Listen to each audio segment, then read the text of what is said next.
So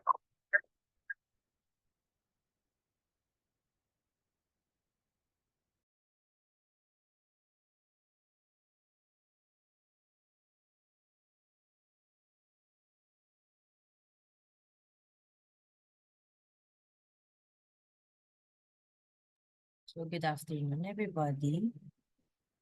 Okay. So right now we're going to be discussing.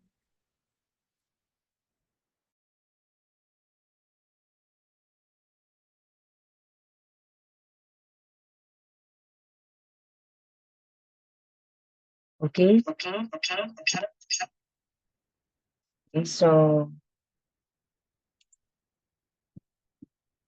So good afternoon, everybody.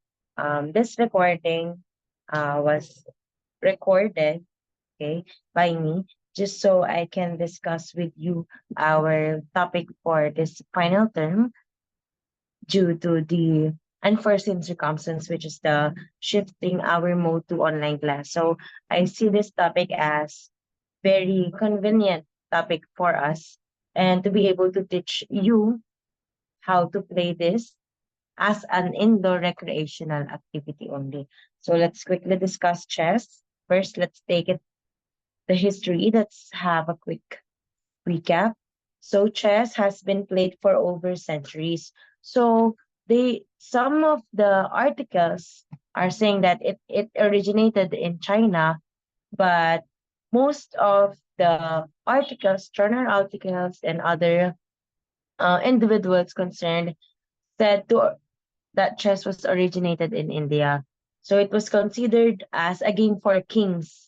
Okay, so this was only a game for the upper classes or yung mga mayayaman, yung mga kings and queens and so on and so forth. So noon, ang chess daw ay para lang sa mayaman. But now, of course, chess is not only for the upper classes in our society. Even a child can play chess. Yung mga I can see those who are tricycle drivers na sa mga kanilang toda, may mga naglalaro ng chess. So chess can be played anywhere, any place, anytime. Okay? And of course, most especially anyone, kahit sino, mapa-engineer man yan, teacher man yan, tambay man yan, housewife man yan, or nagbabasura man yan, kahit sino pwedeng maglaro ng chess basta magaling ka at marunong kang maglaro. It's not just only for upper classes as of today. Okay? So, let's take the terms bago naging chess ang tawag sa chess ngayon. In India, noong 6th century, tinawag siyang chaturanga. So, in Persia naman, the term they used was chatrang or shatranj in 10th to 11th century. So in Southeast Asia, in China and Japan, it was called as Shanki and Shogi. So these are called as Chinese and Japanese chess. So Sha means king. When we're talking about king, Sha. We can say Sha instead of king. So pag sinabing checkmate na yung kalaban mo or the king is helpless, aside from saying checkmate, perhaps you can say Sha mat. Okay, instead of saying simply checkmate na yung kalaban, talo na yung kalaban. Instead of saying that, you can say shamat. Okay, shamat means the king is helpless or the king is checkmate. Pag sinabing checkmate, under check ang king mo at wala na siyang pupuntahan or wala nang mag-guard sa kanya or wala nang magka-capture doon sa nag-attack or nag-check sa kanyang piece. That is checkmate. So the game has known to Arab players past in Europe during the 12th to 13th centuries by different routes, including the Southern Europe by way of Byzantine Empire. So, however, there was a time na they wanted to ban the chess na ipinapaban ng Catholic Church because gumamit na siya ng violence. Yung mga ibang naglalaro, they tend to be physically violent, potang masasambot la, okay? Hindi nila tanggap yung pagkatalo and pinagpupustahan nila yung chess. So, nai-involve na yung pera dito at violence, which yun ang naging point ng Catholic Church on why they wanted to ban the sport or the game. So the first London tournament or London tourney was made or was played in 1851, which was won by Adolf Andersen. So siya yung pinakaunang nanalo sa pinakaunang chess international tournament noong 1851 sa London. Next, Paul Morphy naman, he was a great American-born chess player, but he never became a world chess champion. Bakit? He traveled to Europe, he traveled anywhere to beat all the world champions in chess at that time. But Staunton, an English champion, refused to play with him. Kaya he was never considered as a world chess champion kasi hindi niya nilabanan yung champion, isa pang champion noon. So hindi talaga siya na-considered as a champion. Kasi he refused, Staunton, an English champion at the time, refused to play with him. So he never became a world chess champion. So noong 1866, this is the first and official championship chess tournament was played in London with sand clocks. If you are familiar with sand clocks, that ang hourglass, yun ang ginamit nilang mga clocks noon. So, makikita ninyo from sand clocks, naging analog clocks, yung mga analog clocks naman, ito yung mga chess clocks na analog sila, yung may mga numbers from 1 to 12 na parang sa ating clock sa bahay. Okay? Yung mga house clocks natin sa bahay na may mga flags or may mga paikot na 12. So, yun yung analog. Kapag naman digital, ito na yung digital numbers na lang. Wala nang may mga araw-araw. Okay? So, ngayon, ang pinaka-ginagamit na is yung mga digital clocks kasi ang mga analog clocks is madaling masira. Okay? When two players are, playing and then they tend to be somehow violent in a way, they punch the clock so fast and so sobrang bilis at sobrang what's the term with this one? Sobra nilang pinakapindot. Sobra nilang pinapress. Itang bala mo, tatampan da na itang chess clock. So, pag masyadong malakas ang pag-press, so, may tendencies na masisira yung chess clock, lalo na kung analogs sila. Okay, yun yung mga madaling nasisira. Kaya ang ginagamit mostly nila ngayon is the digital ones. Specifically, I have my favorite chess clock right here.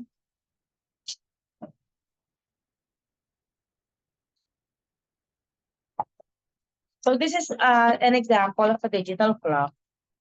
It's a Junso chess clock. So naka-digital na siya. Kung makikita ninyo, ganito yung itsura niya. So kapag tumira, for example, may kalaban ako. Tumira ako, I will punch this clock. Tapos, it's turned off pala. So wala siyang battery. It has its battery. Let me try.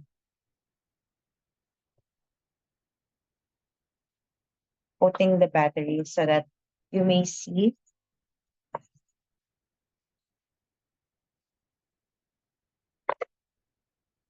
Para makita ninyo kung paano ito ginagamit. Say for example, this one. Ayan. Naka-on na siya. So for example, tumira ako. I will punch this one. Kunwari dito ako sa side. Punch ko to. Ayan. Sana nakikita ninyo. Wala yung camera. So,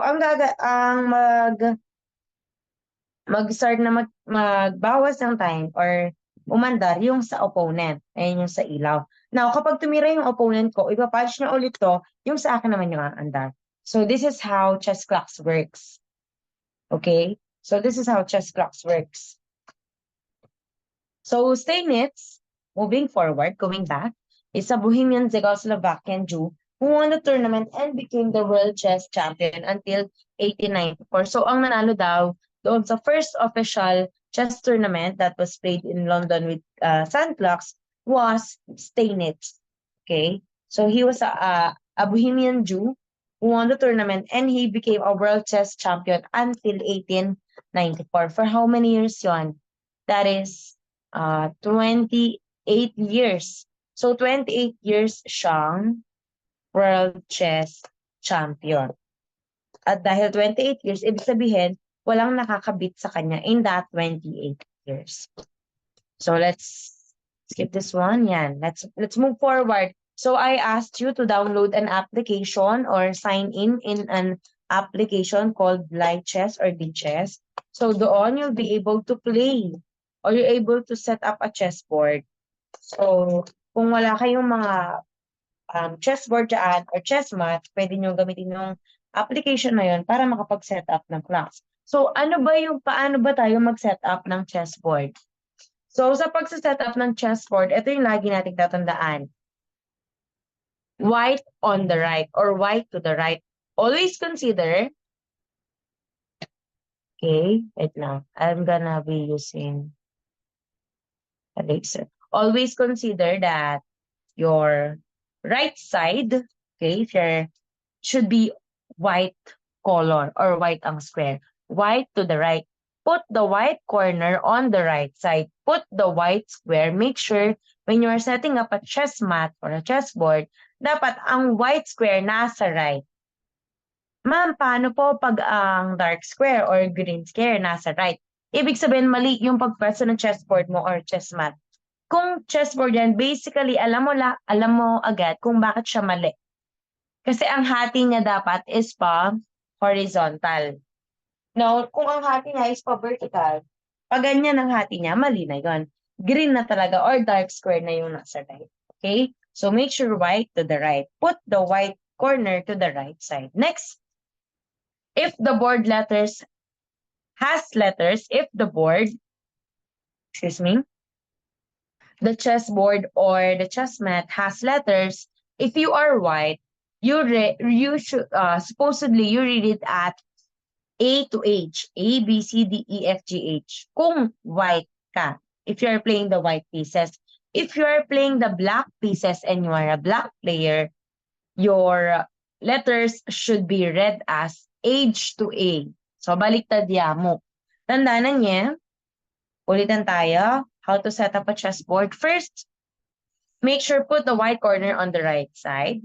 Next, if you are white and the board has letters or the chess mat has letters, if you are white, you should read your letters as A to H. So, H to A naman for the black player. Don't forget that one. Next.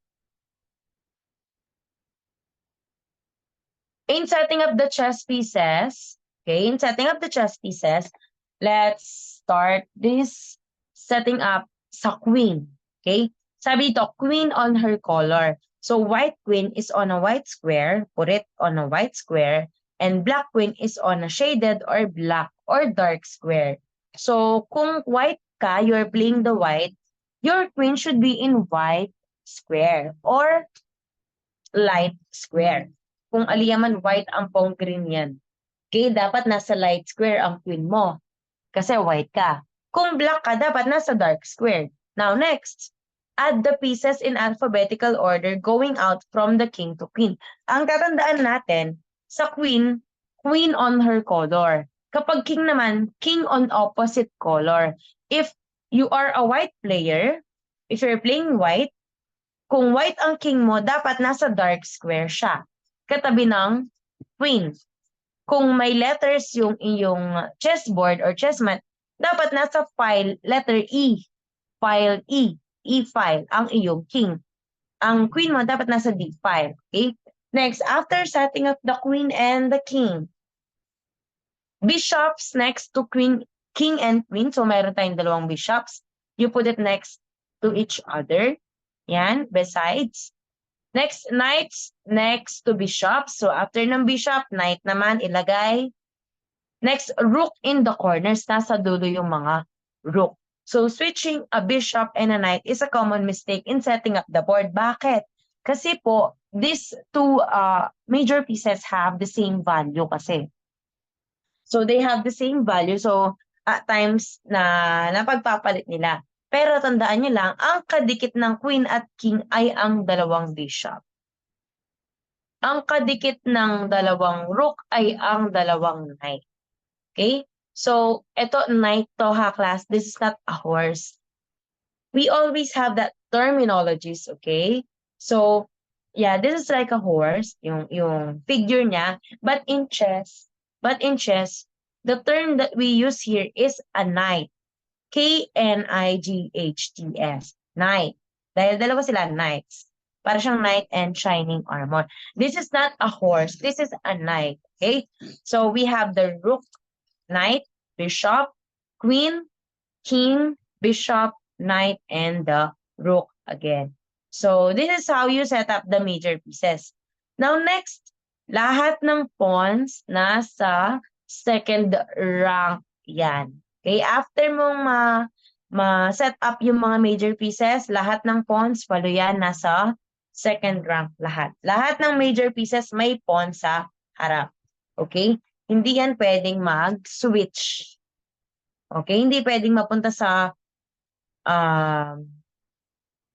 rank 1, sa first rank ang mga pawns. Hindi yan pwede. Dapat ganyan ang setup. Tandaan lang natin in setting up the pieces, queen on her color, king on its opposite color. Okay? Add the pieces, bishops next to king and queen, knight next to bishops, rooks in the corner, and pawns in front of the major pieces. Next. So, the equipments in chess, we have the chessboard or chess mat, the chess pieces, of course, and the chess clock. Yung pinakita ko kanina sa inyo. Okay, let's focus on this one because it's part of your activity. So let's focus on understanding chess notation. Ano ya po wari ining chess notation na ini? Bakit atin niya pong makanini? Makanano ya po ni? So chess notation, when we talk about notation, we are writing something. We notate, we write. Okay? So in chess, alita mo kabud ma'am yalong. We also write what we move and what does our opponent moves. Say for example, sabi dito, okay, I'm going to withdraw. I'm gonna draw a pen. Yan. So dito, ang sabi, king. Yan. King. King has a symbol of K. Capital letters. Lahat po ng major pieces ay capital letters sila. Next, queen. The symbol for queen is Q. The symbol for bishop is B. The symbol for knight is N, Y. Kasi ang king at knight, pareho sila ng first letter. So, dahil ang king, K yung kanyang symbol, ang knight, nag-base siya doon sa second niyang letter, which is N. Kaya N ang symbol ng knight. Next, rook, R, capital R.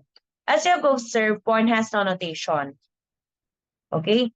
Ma'am, nano po yung gamitan tamong notation? Kenny, ang gagamitin lang natin kung saan siya nakapwesto. If you're seeing this picture here, we have these letters and numbers. So we have squares. We have total of 64 squares ha.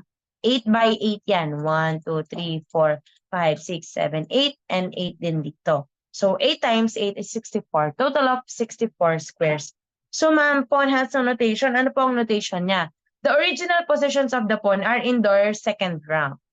By the way, these numbers right here are called ranks. We have rank 1, rank 2 or second rank, third rank, fourth rank, fifth rank, sixth rank, 7, and 8 rank.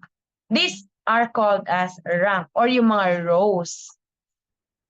These letters naman are called files. Files, parang columns, like age file, pa-vertical naman. Ayan. Pa-vertical naman yung mga age file. Okay? So, this rank and file, how do we write this one? So, we simply write this one. Okay? For a while. As it is. Kung ano ang nakikita ninyo. Okay? So, for example, ito. A1, B1, C1, D1, E1, F1, G1, H1. And then this second rank. So, in this second rank class, Dito nakalagay ang ating mga pawns, right? Dito sila nakaposition originally.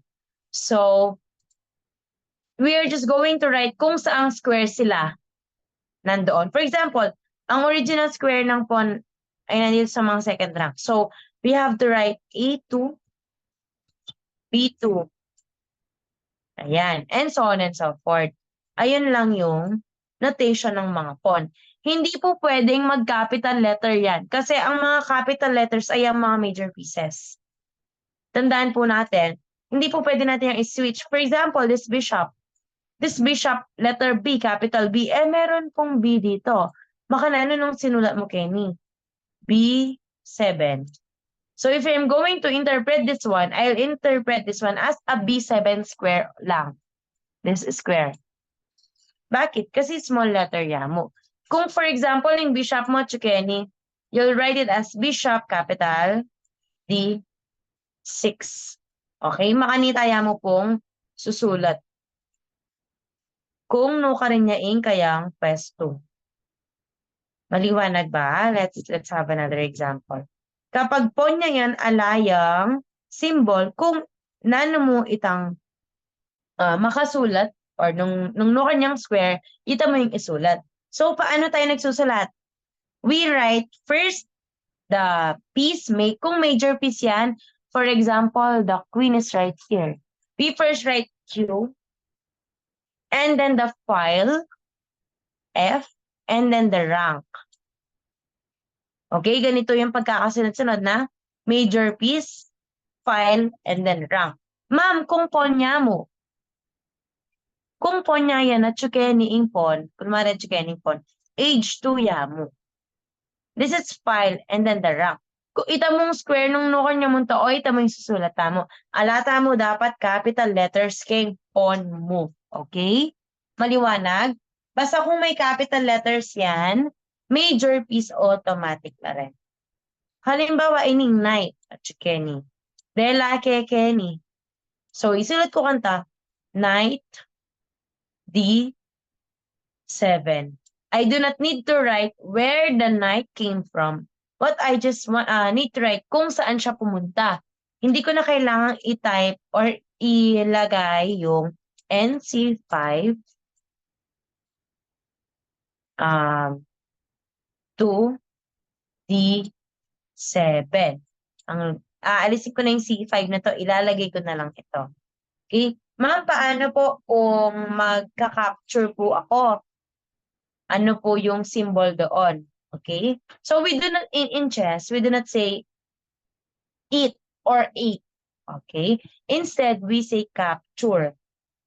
Okay? Capture or takes. Or takes. Ayan ang ginagamit natin. Capture or takes. We do not use it. For example, this is a king. This is a queen. Tapos, yung kalaban mo, meron siya knight dito. Knight. So, titira ka, ika-capture mo yung knight niya. Paano mo ititira nun? The symbol for capture is X, multiplication sign. Queen takes or captures, small letter X, knight to knight B. Sorry for my, I'll just type it na lang. Queen takes knight B7. Ganon siyang isusulat noon. Okay? Kung i-capture mo ito. Remember, class, let's be mindful with using capital letters and small letters kasi misinterpret yan. Pag iba yung sinulat mo, iba yung interpretation niya. Nakukuha lahat kapag nagka-capture ka, the sign is multiplication. Kapag nag-check ka, the sign is plus. Like this one. For example, this is the king of the opponent. This is my bishop. So, yung bishop ko, ilalagay ko siya dito. Bishop B6. Capital B, small letter B, 6, and then put the plus sign.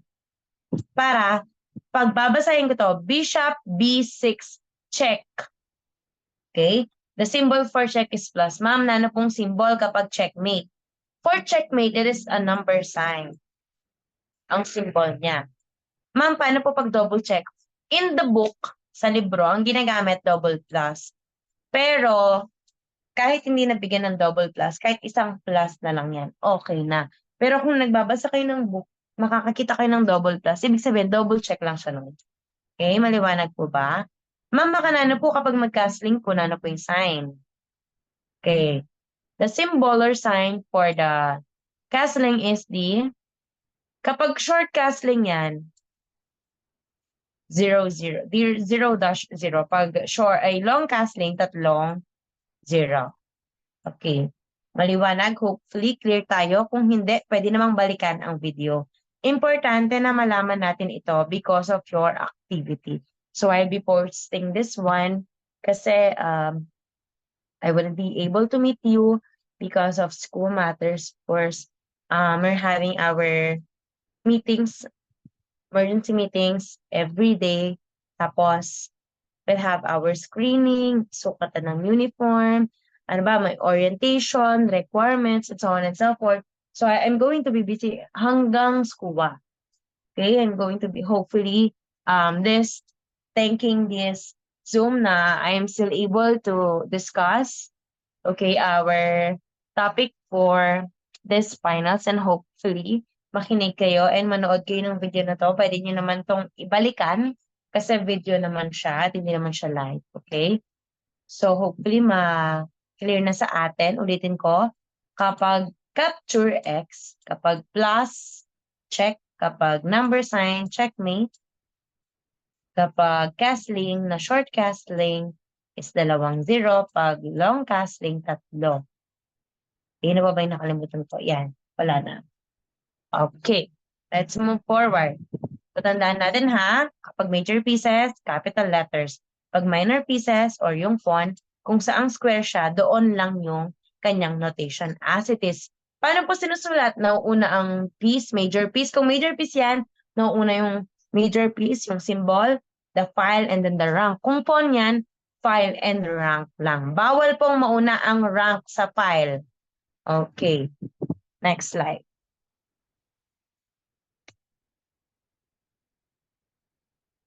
Okay, next. Yan. Things to remember when setting up chessboard. So, tapos na tayo dito. When setting up chessboard, white on the right. If you are a white player, you should read your file as A to H. Kung black ka, H to A. Ito pa. Ayan. Okay. So, next. Hanggang dito muna yung discussion. So, puputol-putulin ko siya para hindi siya gaano mahaba. I will be uploading yan. This presentation naman na movement or topic movement of pieces. So after this one, I'm going to be sending you an activity with regards to chess notation. Okay? So I'm going to be stopping this presentation and stop recording. So please be mindful, class, with the activity. Kapag pag in-upload ko ang video na to, kasunod nito is activity about chess notation. Okay? So, have a good day. I'm going to be start recording again for this another topic.